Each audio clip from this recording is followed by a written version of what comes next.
Hey everyone, this is Maria Kispora এবং আমি আসছি আরজে নীরবের চ্যানেলে, সো দেখা হবে, স্টে টিউনড। দেশীয় মিডিয়াগুলোর অবস্থা কোথায় গেছে দেখতে পাচ্ছেন তো। দেখেন এই যে আরজে নীরবের শোতে হচ্ছে এই যে মহিলাটা এইটা কথিত একজন মডেল এবং তিনি কয়টা সিনেমা কিংবা কয়টা নাটক করেছেন আমি জানি না।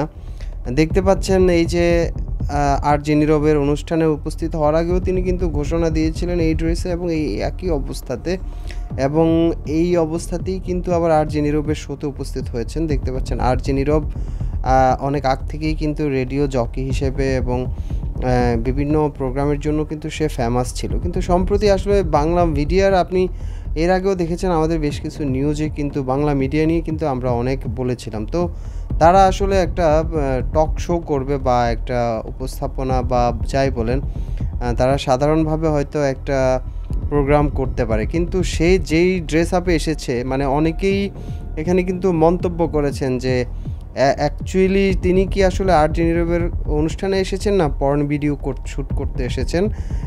আরজে নীরবের মতো একজন বিখ্যাত লোক কিভাবে এই ধরনের ড্রেস আপ এবং এই ধরনের মহিলাদেরকে এই ধরনের পোশাকে আসলে অনুষ্ঠানে উপস্থিত করেছেন এবং কেন তিনি এই ধরনের ভিডিও তার শোতে ছেড়েছেন সেটা এখন আসলে সময়ের সবথেকে বড় আলোচিত বিষয়, এবং অনেকে কিন্তু এটা নিয়ে বিভিন্ন ধরনের কি বলবো সমালোচনা করেছেন এবং আরজে নীরব কিন্তু এর আগেও সমালোচিত। তো তাদের আসলে ফুল কনভারসেশনটা হচ্ছিল নায়ক জায়েদ খানকে নিয়ে। তো আমরা চলুন নায়ক জায়েদ খানকে নিয়ে তারা যেই কনভারসেশনটা করছে তার একটা অংশ আমরা একটু শুনি, এবং তারা আসলে যেই একটা কনভারসেশন করছে আসলে আমাদের মিডিয়া পাড়ায় কিংবা যারা ফেমাস ব্যক্তি তাদের অনুষ্ঠানে এই ধরনের মানে ভক্কর চক্কর আলোচনা হতে পারে তা কিন্তু আসলে আমরা আশা করি না।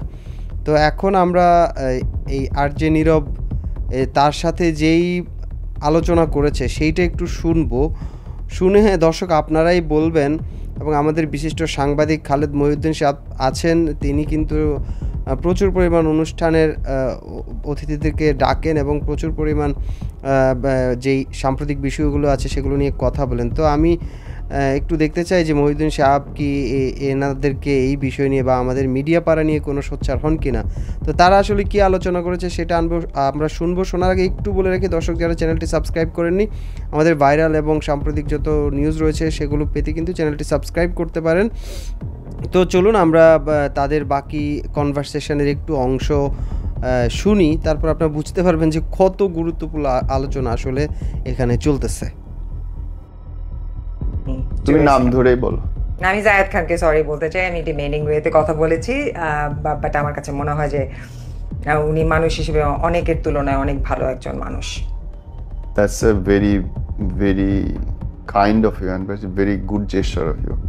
এবং আমি যতদূর মনে পড়ে তোমার জায়েদ খানের নিয়ে মন্তব্যের পরে আমি তোমাকে ইনডিরেক্টলি উদ্দেশ্য করে আমি একটা ইন্টারভিউ করেছিলাম এবং আমি দেখলাম যে সেটাতে 1.5 কোটির উপরে ভিউ।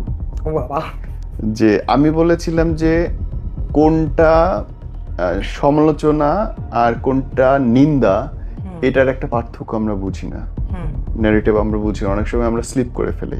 ওই জায়গাটা আমাদের সতর্ক থাকা উচিত।